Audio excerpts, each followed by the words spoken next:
இது news first prime time sunrise.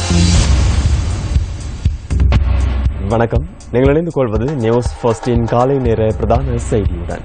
விரிவான செய்திகளுக்கு செல்ல முன்னர் முதலில் இன்றைய தலைப்புச் செய்திகள். தமது பூர்வீக காணிகளை விடுவிக்க கோரி கிளிநொச்சி பரவி பாஞ்சான் மக்கள் உண்ணாவிரதம்.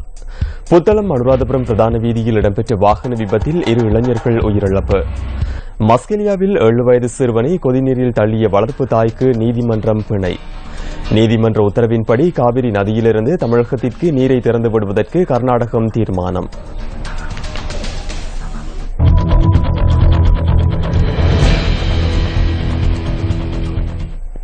இனி விரிவான செய்திகள். முதலில் உள்நாட்டுச் செய்தி.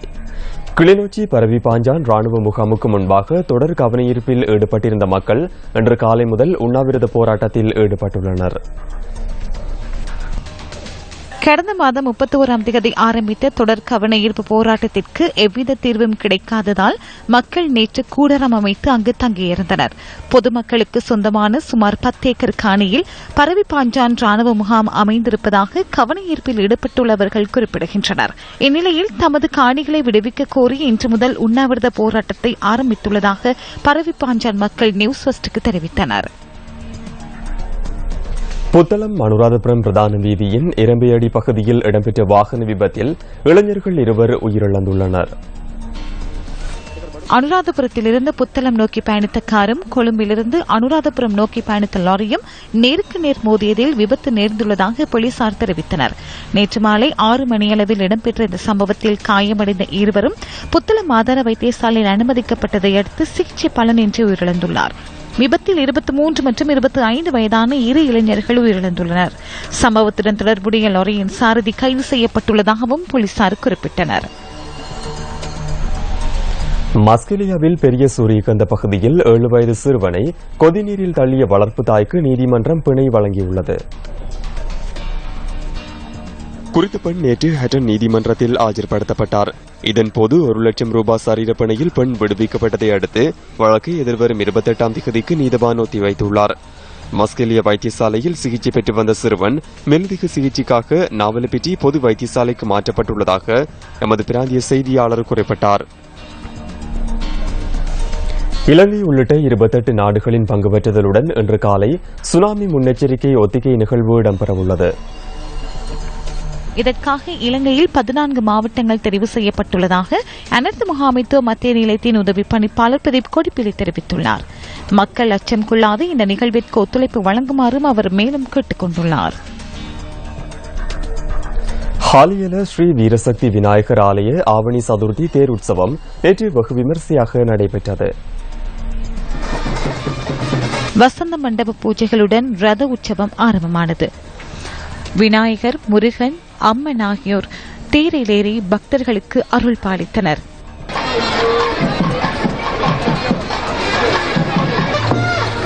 இந்த தேர் உற்சவத்தில் பெருந்திரளான பக்தர்கள் கலந்து கொண்டனர்.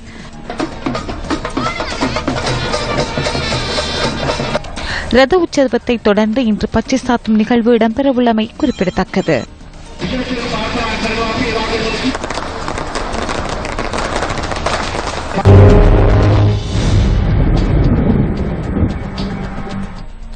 வானிலை தொடர்பான தகவல்களுடன் இணைந்து கொள்கின்றார் வளிமண்டலவியல் திணைக்களத்தின் வானிலை அதிகாரி முகமது சாலிஹின். தென் மற்றும் கிழக்கு மாகாணங்களிலும் அத்துடன் நாட்டின் மத்திய மலை பிரதேசங்களிலும் மணித்தியாலத்துக்கு 50 கிலோமீட்டரிலும் அதிகரித்த வேகத்தில் சற்று பலத்த காற்று தொடர்ந்தும் வீசக்கூடும். நாடு முழுவதிலும் தொடர்ந்தும் சீரான வானிலை நிலவக்கூடும். எவ்வாறாயினும் மத்திய சபரகமுக மற்றும் மேல் மாகாணங்களிலும் அத்துடன் காலி மாவட்டத்திலும் சிறிதளவு மழை பெய்யக்கூடும். சூரியனின் தெற்கு நோக்கிய நகர்வின் காரணமாக இன்று மதியம் சுமார் 12:08 மணியளவில் தேவேந்திர முனைக்கு மேலாக சூரியன் உச்சம் கொடுக்கின்றது. கடல் பிராந்தியங்களை பொறுத்தவரையில் காங்கேசன்துறை தொடக்கம் திருகோணமலை ஊடாக மட்டக்களப்பு வரையான கரையோரத்துக்கு அப்பாலுள்ள கடல் பிரதேசங்களில் இடைக்கிடையே சிறிதளவு மழை பெய்யக்கூடும். நாட்டை சூழவுள்ள ஏனைய கடல் பிராந்தியங்களில் சீரான வானிலை காணப்படும். காற்று மணித்தியாலத்துக்கு 30 முதல் 40 கிலோமீட்டர் வேகத்தில் தென்மேற்கு திசையில் இருந்து வீசும். அம்மாந்தோட்டை தொடக்கம் பொத்துவில் வரையான கடல் பிராந்தியங்களில் காற்றின் வேகமானது அடிக்கடி மணித்தியாலத்துக்கு 60 கிலோமீட்டரிலும் அதிகரித்த வேகத்தில் வீசக்கூடும். இவ்வாறான சந்தர்ப்பங்களில் குறிப்பிட்ட கடல் பிரதேசங்கள் கொந்தளிப்பாக காணப்படும். மன்னார் தொடக்கம் புத்தளம் வரையான, அத்துடன் காங்கேசன்துறை தொடக்கம் முல்லைத்தீவு ஊடாக திருவோணமலை வரையான கடல் பிராந்தியங்களில் காற்றின் வேகமானது அடிக்கடி மணித்தியாலத்துக்கு 50 கிலோமீட்டரிலும் அதிகரித்த வேகத்தில் வீசக்கூடும். இவ்வாறான சந்தர்ப்பங்களில் குறிப்பிட்ட கடல் பிரதேசங்கள் சற்று கொந்தளிப்பான நிலையில் காணப்படும்.